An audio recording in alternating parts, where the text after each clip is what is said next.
Top, passionné de faune et de photographie, je suis souvent qualifié d'étrange puisque ma conception de l'orgasme réside dans le fait de passer des heures immobiles postérieures dans la boue afin de réaliser des clichés de magnifiques passer domesticus, que les impies appellent plus communément moineaux. Capable de manger de la boue pendant 10 ans afin de m'acheter le dernier téléobjectif à la mode, je suis... La mer Noire.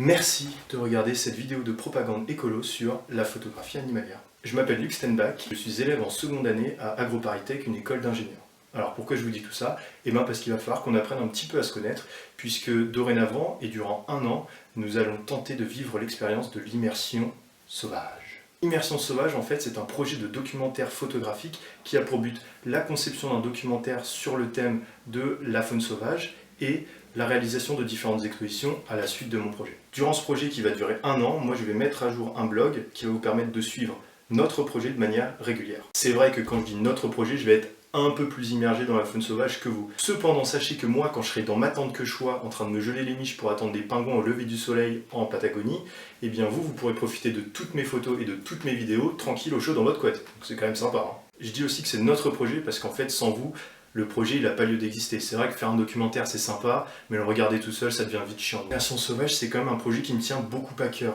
Tout simplement parce qu'en fait je trouve ça très important et très enrichissant de pouvoir comme ça découvrir en quelque sorte le quotidien de la faune sauvage. Et attention, quand je vous parle de faune sauvage, je ne vous parle pas forcément de l'ours blanc ou alors du panda qui vit au fin fond du trou du cul des forêts de bambou chinoises. Je vous parle aussi du moineau, qui vient toquer à votre fenêtre pour du grain, ou alors des rats qui se baladent tous les jours dans nos égouts. C'est aussi ça le sauvage, c'est quelque chose qui est proche de nous, et quelque chose avec lequel on doit évoluer tout simplement, parce que c'est nos voisins de palier en quelque sorte. Et ce qu'ils ont à nous offrir, c'est des scènes de vie qui sont absolument magnifiques, et quelque chose qui vaut le coup, je pense, d'être mis en image, que ce soit par vidéo ou par photographie. Concrètement, le projet Immersion Sauvage, il va se dérouler en 2 temps. Le premier qu'on pourra nommer Comment pédaler dans la semoule en Nouvelle-Zélande. Durant ces 6 premiers mois, en fait, je vais travailler en tant que ranger dans une réserve ornithologique à 70 km d'Auckland. Et là, en fait, je vais pouvoir apprendre la photographie. Ah oui, parce que je ne vous ai pas dit le meilleur. Il y a 2 mois, je n'avais jamais touché un réflexe de ma vie. Je suis un photographe amateur de chez amateur. Hein. Il est donc tout à fait vraisemblable que durant la première partie d'immersion animale, le fil d'actualité de mon blog soit rempli de galères en tout genre et de photographies loupées. J'espère quand même de tout cœur pouvoir vous faire voir ces petits animaux qu'on appelle kiwis, qui ressemblent bizarrement à des kiwis. Et c'est juste trop mignon. Pour les gamers, c'est un petit peu comme des chocobos, sauf que contrairement aux chocobos, ils ont la qualité, eux, d'exister. La seconde partie d'immersion sauvage sera familièrement appelée Comment pédaler dans la semoule, mais en Argentine. Et là, comme l'a conseillé mon ami Bernard Laporte, je cite, on va un petit peu muscler le jeu et partir sur des choses plus complexes, aussi bien sur le plan technique que tactique, afin d'apporter du contenu au documentaire. Fin de citation de l'accent pourri. Ah oui, les studios.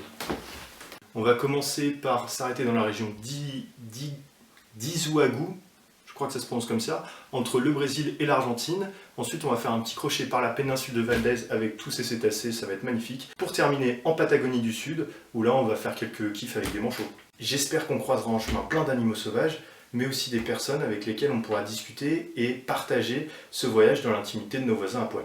Et quand je parle de voisins à poil, je ne parle pas de toi, Michel, prends tes Birkenstock et va te rhabiller au Cap d'Agde. Je parle bien sûr de nos voisins à poil, à plumes et à écailles. Pour ce projet, je ne vous demanderai pas d'argent, pas un penny. Tout simplement parce que je suis extrêmement riche. Non, je déconne. Je vous rappelle que votre soutien, il est vital pour ce projet. Plus on est de fous, plus on rit. Il va falloir que je m'achète des répliques. Alors si ce projet vous intéresse, n'oubliez pas de vous inscrire sur mon compte Instagram et ma chaîne YouTube, liker ma page Facebook et aussi me suivre sur ce blog. Oui, je sais que ça fait beaucoup. Et si ce projet ne vous intéresse pas, ne le faites pas pour moi, ne le faites pas pour le projet, mais faites-le pour ma mère qui est mon principal sponsor et qui a besoin qu'on lui montre que l'argent qu'elle a investi dans son fils n'a pas été jeté par la fenêtre. C'est pas une mince affaire. Merci beaucoup de m'avoir écouté. Maintenant, vous pouvez reprendre une activité tout à fait normale, mais surtout, n'oubliez jamais vos origines.